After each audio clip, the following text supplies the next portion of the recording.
Hello everyone, welcome to my YouTube channel. I hope everyone is safe and fine and healthy. So today we will discuss and finish fluorescent microscope. So let's finish it.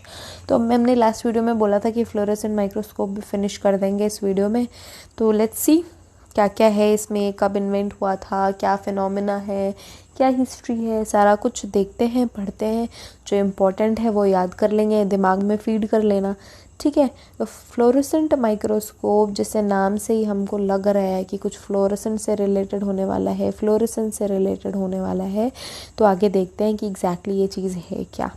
तो fluorescent microscope is an optical microscope. सारे के सारे microscope optical ही है. ठीक है. तो fluorescent microscope is an optical microscope that uses fluorescence instead of scattering, reflecting, attenuation, observation to study the property of specimen. हम क्या करते हैं, स्पेसिमेन की प्रॉपर्टी स्टडी करते हैं, उसको देखते हैं, कंपेयर करते हैं, सारा कुछ करते हैं मैग्नीफाई करके. तो ये जो माइक्रोस्कोप है वो क्या करता है, उसको स्कैटरिंग, लाइट की स्कैटरिंग से आपकी इमेज बन रही है नहीं मतलब है, रिफ्लेक्टिंग से कोई मतलब नहीं है, एटेन्यूएशन से कोई मतलब नहीं है, एब्जॉर्प्शन से कोई मतलब नहीं है, इन सब चीज़ों से कोई मतलब नहीं है. प्रॉपर्टी चेक करने के लिए उसको किससे मतलब है, उसको मतलब है फ्लोरेसेंस से. फ्लोरेसेंस इंपॉर्टेंट है, फ्लोरेसेंस से मतलब है.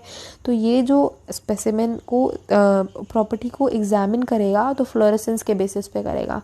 फ्लोरेसेंट माइक्रोस्कोप फ्लोरेसेंस के बेसिस में वो चेक करता है जो स्पेसिमेन है उसकी प्रॉपर्टी. तो अभी फ्लोरेसेंस क्या है, हमने तो ये बोल दिया कि फ्लोरेसेंट माइक्रोस्कोप जो है वो फ्लोरेसेंस चेक करता है, फ्लोरेसेंस की वजह से वो इमेज क्रिएट करता है. तो फ्लोरेसेंस क्या है, फ्लोरेसेंस एक फिनोमेना है. केमिस्ट्री में पढ़ा होगा आई थिंक, अच्छा नहीं पढ़ा होगा तो मैं बता देती हूँ कि फ्लोरेसेंस क्या होता है. फ्लोरेसेंस एक फिनोमेना है जिसमें क्या होता है कि जो प्रोटॉन है वो क्या कर लेते हैं, एनर्जी अब्जॉर्ब कर लेते हैं.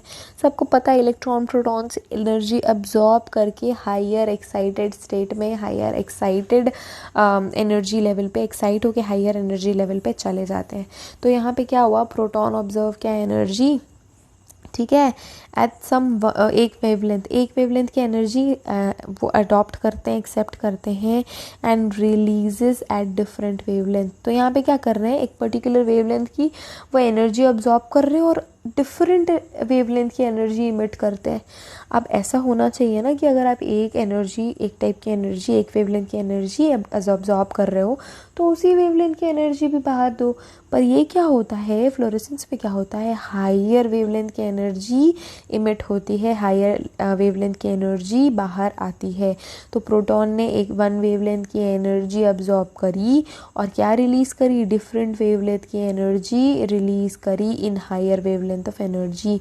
और ये जो रिलीज़ करी वेवलेंथ की वो हायर वेवलेंथ थी और हायर एनर्जी की वेवलेंथ की उसने एनर्जी को रिलीज़ किया. जितना भी ऑब्जर्व करेगा वो प्रोटॉन, जिस भी टाइप की वेवलेंथ की एनर्जी, जितनी भी एनर्जी की वेवलेंथ की एनर्जी, उससे हमेशा ज़्यादा ही इमिट करेगा. तब ये फिनोमेना कहलाएगा फ्लोरेसेंस का. ठीक है. तो हिस्ट्री देख लेते हैं. तो ये हिस्ट्री किसकी है, माइक्रोस्कोप की हिस्ट्री नहीं है, ये फ्लोरेसेंस की हिस्ट्री है कि फ्लोरेसेंस कब किसी ने खोजा. तो ब्रिटिश साइंटिस्ट थे सर जॉर्ज जी स्टोक. इन्होंने सबसे पहले फ्लोरेसेंस के बारे में पता किया. 1852 में उन्हें फ्लोरेसेंस के बारे में पता चला कि कोई फोटोन है वो तो एक टाइप की एनर्जी अब्जॉर्ब करते हैं लेकिन बाद में क्या करते हैं, ज़्यादा एनर्जी की वेवलेंथ इमिट करते हैं. तो ये किन्होंने देखा, जॉर्ज जी स्टोक ने देखा. तो आपका होमवर्क ये है कि जो फ्लोरेसेंट माइक्रोस्कोप है उसको किन्होंने इन्वेंट करा. ये होमवर्क है, सब कमेंट करके इसका आंसर मुझे बताएंगे. कमेंट करो, बताओ कि जो फ्लोरेसेंट माइक्रोस्कोप है वो किन्ने इन्वेंट करा. तो मैं पहले देखूंगी कमेंट्स में क्या आ रहे हैं, उसके बाद नहीं हुआ तो मैं कमेंट करके आपको आंसर बता दूंगी. बट इतना तो करो यार, देखो कि किन्होंने फ्लोरेसेंट माइक्रोस्कोप को इन्वेंट किया. ठीक है. तो यहाँ पे बात कर रहे थे हम फ्लोरेसेंस की. फ्लोरेसेंस को इन्वेंट किया जॉर्ज जी स्टोक ने 1852 में. Clear. He observe that fluorescence emission always occurred at higher wavelength. तो उन्होंने क्या देखा कि अरे जो वेवलेंथ है वो हमेशा जब इमिट हो रही है तो ऑब्जर्व किया कि जो फ्लोरेसेंस इमिशन है वो हमेशा लॉन्गर वेवलेंथ की है. जितना वेवलेंथ उसने एक्सेप्ट करा है उससे ज़्यादा वेवलेंथ की वो फ्लोरेसेंस इमिशन कर रही है, इमिट कर रही है, बाहर दे रही है. That then the excitation level, जितनी एनर्जी वेवलेंथ पे एक्साइट हो रही है उससे ज़्यादा वो इमिट कर रही है, उससे ज़्यादा फ्लोरेसेंस की एनर्जी वो इमिट कर रही है। तो ये हमेशा याद रखना है, फ्लोरेसेंस में क्या एक टाइप का अब्जॉर्ब करेगा, एक टाइप की लाइफ फ्लोरेसेंस अब्जॉर्ब करेगा और उससे हायर लेवल की एनर्जी इमिट करेगा, तब तो वो कहलाएगा fluorescence. The shift towards longer wavelength to higher wavelength, अच्छा the shift towards to the longer wavelength, shorter wavelength से लॉन्गर वेवलेंथ की तरफ आ रहा है। अब शॉर्ट वेवलेंथ की वो ऑब्जर्व कर रहा है और हाई वेवलेंथ की वो रिलीज़ कर रहा है। तो ये जो शिफ्ट है लो से हाई की तरफ, शॉर्टर से लॉन्गर की तरफ, इस शिफ्ट को क्या कहते हैं? Stroke shift. क्यों भाई? क्योंकि नाम जो साइंटिस्ट है उनका सरनेम स्ट्रोक था, जॉर्ज जी स्ट्रोक, तो उन्होंने इस शिफ्ट को बोल दिया स्ट्रोक शिफ्ट। ठीक है, अब प्रिंसिपल क्या है? The specimen is illuminated with the specific wavelength. जो हमारा स्पेसिमेन है जिसको हमने ऑब्जर्व करना है उसके साथ हम क्या करेंगे? एक स्पेसिफिक इल्यूमिनेशन देंगे उसको, एक स्पेसिफिक एनर्जी की, एक स्पेसिफिक वेवलेंथ की लाइट उसके ऊपर डालेंगे, which is observed by the fluorophores. अभी फ्लोरोफोर्स क्या है? फ्लोरोफोर्स वो सब्सटेंस है जो कि लाइट की वजह से एक्साइटेड हो जाते हैं और एनर्जी इमिट करते हैं। उन सब सब्सटेंसेस को हम कहते हैं फ्लोरोफोर्स। ये याद रखना है कि वो सब्सटेंसेस जो एनर्जी ऑब्जॉर्ब करके एक्साइट हो जाते हैं और एनर्जी इमिट भी करते हैं, उन सारे सब्सटेंसेस को कहते हैं हम फ्लोरोफोर्स। तो जो फ्लोरोफोर्स है उसमें क्या है? Which is observe by the fluorophores. जो फ्लोरोफोर्स है वो क्या करते हैं? लाइट को लॉन्गर वेवलेंथ में इमिट करते हैं। It cause them to emit the light in longer wavelength. तो वो कहलाते हैं फ्लोरोफोर्स। वो सारे के सारे सब्सटेंसेस जो एनर्जी ऑब्जर्व करते हैं और उसको हायर वेवलेंथ में इमिट करते हैं, उन्हें हम कहते हैं fluorophores. We can separate the weak and strong emitted fluorescence with the help of spectral emission filter. ये जो स्पेक्ट्रल एमिशन फिल्टर है ना, उसको हम लगा के क्या कर सकते हैं? जो स्ट्रॉन्ग है, स्ट्रॉन्ग इमिशन और वीक इमिशन, जो स्ट्रॉन्ग इमिशन है उसको भी हम कैप्चर कर सकते हैं, सेपरेट कर सकते हैं, और जो वीक इमिशन है, वीक प्रॉपर्टी है जिस इमिशन की, उसको हम सेपरेट कर सकते हैं। तो स्ट्रॉन्ग और वीक इमिशन प्रॉपर्टी के अकॉर्डिंग हम वेवलेंथ्स को सेपरेट कर सकते हैं यूजिंग दी, क्या यूज़ करना पड़ेगा उसके लिए? स्पेक्ट्रल एमिशन यूज़ करना पड़ेगा, स्पेक्ट्रल एमिशन यूज़ करना पड़ेगा। अच्छा, फ्लोरेसेंस के फिनोमेना को एक और चीज़ से आप याद रख सकते हो हमेशा के लिए। तो स्कूल में क्या होता था, जब हम टीचर से ब्रेक मांग के जाते थे, वॉशरूम जाना है या पानी पीने जाना है, तो क्या करते थे? जाते तो हम शॉर्टकट से थे, छोटे रास्ते से जाते थे। तो फोटोन ने क्या की? कम वेवलेंथ की एनर्जी को ऑब्जर्व करी, और वापस जब क्लास जाना है तो बिल्कुल घूम के लॉन्ग कट से जाएंगे, डी सेक्शन पे झाँकते हुए जाएंगे, सी सेक्शन में झाँकते हुए जाएंगे, जितना टाइम कंज्यूम हो सकता है हम करेंगे, घूम घूम के जाएंगे बिल्कुल। तो लॉन्गर वेवलेंथ की एनर्जी इमिट करना, ये हो क्या? तो इस चीज़ से याद करो। ऐसे ऐसे छोटी छोटी चीज़ों से रिलेट करना चीज़ों को शुरू करो, ज़्यादा टाइम तक मतलब ज़्यादा इम्पैक्टफुल रहती है और वो चीज़ें याद रहती है। तो अब जो ये फ्लोरेसेंस है वो याद रहेगी कि लोअर वेवलेंथ की लाइट को एब्जॉर्ब करके हायर वेवलेंथ में इमिट करना फ्लोरेसेंस कहलाता है। तो ये जो फ्लोरेसेंस है उसकी वीक और स्ट्रॉन्ग इमिशन को हम स्पेक्ट्रल इमिशन फिल्टर लगा के सेपरेट कर सकते हैं। अब इसका इंस्ट्रूमेंटेशन कैसा है? तो इंस्ट्रूमेंटेशन में क्या होता है, जो फ्लोरेसेंट माइक्रोस्कोप है उसको यूवी लाइट देने के लिए, फ्लोरेसेंस क्रिएट करने के लिए हमको एक सोर्स की ज़रूरत है। तो वो क्या है? मर्क्यूरी या जेनॉन लैम्प। उसकी वजह से हम लाइट डालेंगे जो कि यूवी लाइट प्रोड्यूस करती है। क्या? मर्क्यूरी लैम्प या जेनॉन लैम्प। इन दोनों की मदद से हम क्या करेंगे? यूवी लाइट हमारा जो स्पेसिमेन है उस पर डालेंगे। The light comes into the microscope and hits the mirror. तो क्या करेगा? जो लाइट है वो माइक्रोस्कोप के अंदर आया, then it will hit the mirror. अब मिरर को हिट करने से क्या होगा? The mirror reflects only one range of wavelength. अब ये मिरर बहुत ज़्यादा स्मार्ट है, जैसे ही वो लाइट मिरर को हिट करी, it only reflect one range of wavelength. वो सिर्फ एक रेंज की, एक पर्टिकुलर रेंज की वेवलेंथ को जाने देगा, and the other wavelength is passed through. और जो बाकी वेवलेंथ है उनको भगा देगा, उनको हटा देगा। It reflects UV light upon the specimen.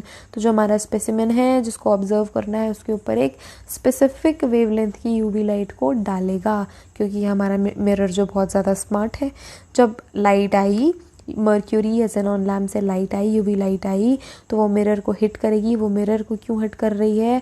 Mirror को हिट करने से मिरर स्मार्ट है, वो एक पर्टिकुलर वेवलेंथ की लाइट को ही अंदर जाने देगा और बाकी जो है उसको पास कर देगा, भगा देगा और उस पर्टिकुलर वेवलेंथ की यूवी लाइट को स्पेसिमेन पे जाने देगा। अब देखते हैं उसके बाद क्या होगा। अच्छा, इस डायग्राम से समझो, ये फ्लोरोसेंट माइक्रोस्कोप का एक सैम्पल है, डायग्राम है, ऐसा कुछ दिखता है, ठीक है। और उसके अंदर भी ये सारी चीज़ें होती है। जो रे डायग्राम दिख रहा है ना, तो ये इम्पॉर्टेंट है। मान लो ये हमारा लाइट सोर्स है, ये हमारा xenon लैम्प है, ये हमारी मर्क्यूरी लैम्प है। इसने क्या करी? यूवी लाइट डाली, ये यूवी लाइट गई, ये हमारा फिल्टर है, इसको जिसको हमने मिरर बोला। तो ये मिरर हमारा स्मार्ट है, बहुत ज़्यादा स्मार्ट है। तो इस एक्साइटेशन फिल्टर ने या मिरर ने क्या किया? एक पर्टिकुलर वेवलेंथ की लाइट को जाने दिया। अब ये पर्टिकुलर वेवलेंथ की लाइट क्या जाएगी? ये स्पेसिमेन है हमारा, यहाँ पे उसने हिट करी। अब स्पेसिमेन को जैसे ही वो एक पर्टिकुलर वेवलेंथ की लाइट हिट करेगी, हमारा स्पेसिमेन एक्साइटेड हो जाएगा और क्या प्रोड्यूस करेगा? फ्लोरेसेंस। अब ये लाइट को अब्जॉर्ब करेगा हमारा जो स्पेसिमेन है और हायर वेवलेंथ पे इमिट करेगा। तो ये जो रेड कलर की लाइन दिख रही है, कलर चेंज कर लेते हैं, तो ये जो ग्रीन अंदर आई, ये वाली, ये पर्टिकुलर वेवलेंथ की लाइट हमारे मिरर ने आने दी और ये जो हमारा स्पेसिमेन है उसने इमिट करी फ्लोरेसेंस। तो ये ऑब्जेक्टिव से होते हुए जाएगा हमारे डायकोरिक मिरर पे। ये डायकोरिक मिरर है, आगे पढ़ेंगे इसके बारे में। डायकोरिक मिरर से होके जाएगा ये इमिशन फिल्टर से। इमिशन फिल्टर जो सिर्फ फ्लोरेसेंस है उसको ही आगे जाने देगा, फालतू की रेज को नहीं जाने देगा, और ये जाके हमारे कैमरे पे हिट करेगी ये स्विचेबल मिरर से और हमें ऑक्यूलर पे दिखेगी और इमेज फॉर्म होगा। तो ये अब ठीक है, स्क्रीनशॉट लेना है तो ले लो। आई थिंक ये समझ में आ गया, बहुत क्लियर सी डायग्राम है। लाइट सोर्स, ये मिरर है जो कि एक वेवलेंथ को जाने दे रहा है, हमारे स्पेसिमेन पे वो लाइट पड़ी, हमारा स्पेसिमेन एक्साइट हो गया और फ्लोरेसेंस देने लगा। तो फ्लोरेसेंस यहाँ जाएगी डायकोरिक मिरर पे। डायकोरिक मिरर पे क्या होगा?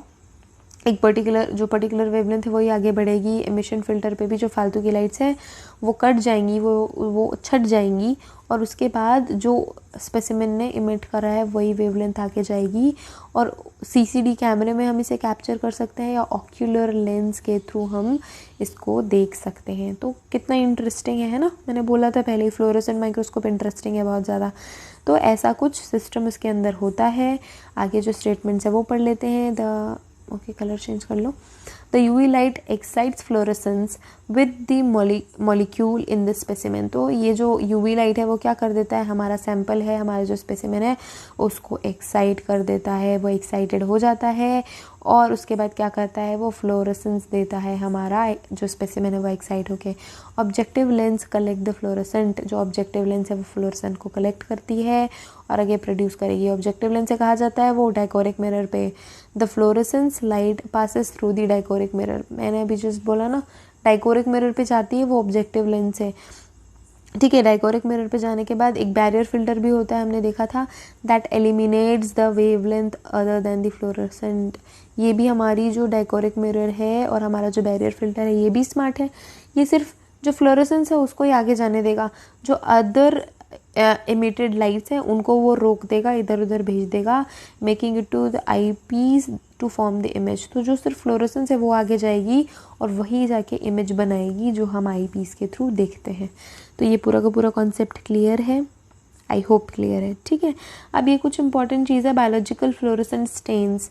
अब हमने ये पढ़ा था कि कुछ जो मटेरियल्स होते हैं वो एक्साइट हो जाते हैं लाइट की वजह से और फ्लोरेसेंस देने लग जाते हैं, बट उन सब्सटेंसेस का क्या जो कि एक्साइट नहीं होते हैं लाइट में और वो फ्लोरेसेंस नहीं देंगे फिर, बट हमको तो फ्लोरेसेंट माइक्रोस्कोप में देखना है उनको।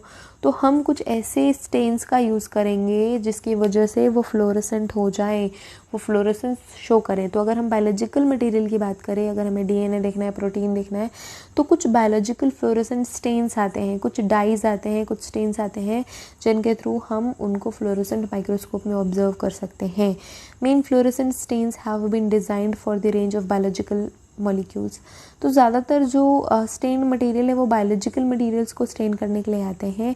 The bind biological material and give the fluorescent. तो वो क्या करते हैं, जो बायोलॉजिकल मटेरियल है जिसकी ब्लड, डीएनए, प्रोटीन, एंजाइम, ये सारी चीज़ों से वो जाके बाइंड हो जाते हैं ये मटेरियल्स, ये स्टेन्स, और फ्लोरोसेंट माइक्रोस्कोप में हम उन्हें देख सकते हैं। जैसे कि ये 2 एग्जाम्पल है, DAPI और हॉचेस्ट। तो ये 2 एग्जाम्पल है जो कि स्टेन है, एक फ्लोरोसेंट स्टेन है जिसको हम यूज़ करके बायोलॉजिकल मटेरियल में देख सकते हैं। ठीक है, इसका एप्लीकेशन क्या है? एप्लीकेशन बहुत ज़्यादा सिंपल है। अब जब हम बायोलॉजिकल मटेरियल्स की बात कर रहे हैं तो सीरोलॉजी आ जाएगी, फॉरेंसिक की, ट्रेस एलिमेंट्स को भी हम इसमें देख सकते हैं, फ्लोरोसेंट माइक्रोस्कोप में ऑब्जर्व कर सकते हैं। मॉलिक्यूलर बायोलॉजी में एक्सटेंसिवली यूज़ होती है फ्लोरोसेंट माइक्रोस्कोप। इम्यूनोलॉजी और सेल्स को अगर हमने ऑब्जर्व करना है, एग्जामिन करना है, तो हम फ्लोरोसेंट माइक्रोस्कोप को यूज़ करते हैं। तो फ्लोरोसेंट माइक्रोस्कोप भी कंप्लीट कर लिया, इजी था, सिंपल था। नेक्स्ट हम पढ़ेंगे इलेक्ट्रॉन माइक्रोस्कोप। वो भी बहुत ज़्यादा मज़ेदार है, अच्छा, उसका भी मस्त प्रिंसिपल है, अच्छा कुछ अच्छा होता है उसके अंदर। तो हम नेक्स्ट वीडियो में देखेंगे कि उसका मैकेनिज़्म क्या है, प्रिंसिपल क्या है, और उसको भी ख़त्म कर देंगे। फिर हम देखेंगे माइक्रोस्कोप से रिलेटेड किस टाइप के क्वेश्चंस आते हैं, थोड़ा एनालाइज कर लेंगे, MCQs कर लेंगे माइक्रोस्कोप से related. Okay, so thank you so much for watching this video. और ठीक है, सब्सक्राइब करो। आप लोग सब्सक्राइब नहीं कर रहे हो, वीडियो देख रहे हो पर सब्सक्राइब नहीं कर रहे हो, तो प्लीज़ सब्सक्राइब करो, मुझे बहुत अच्छा लगेगा। अगर वीडियो अच्छी लगती है तो लाइक करो, उससे मैं बहुत ज़्यादा खुश हो जाऊँगी। वीडियो पूरी देखा करो, ये मेरी रिक्वेस्ट है। ठीक है, अभी आपको एग्ज़ाम नहीं देना है, सेमेस्टर नहीं लिखना है, UGC नेट का डेट नहीं आ रहा है, बट स्टिल देखते रहा करो, इससे कुछ दिमाग में धीरे धीरे जाता रहता है। ठीक है, so thank you so much for watching this again. मैं बार बार थैंक यू बोलते रहती हूँ क्योंकि मैं बहुत ज़्यादा खुश हूँ कि आप लोग मेरी वीडियोज़ देखते हो। So have a great day ahead. सबका दिन बहुत अच्छे से जाए, सबकी प्रिपरेशन एकदम अच्छी चले और आपका एग्ज़ाम क्लियर हो जाए। Thank you so much again, have a great day, bye.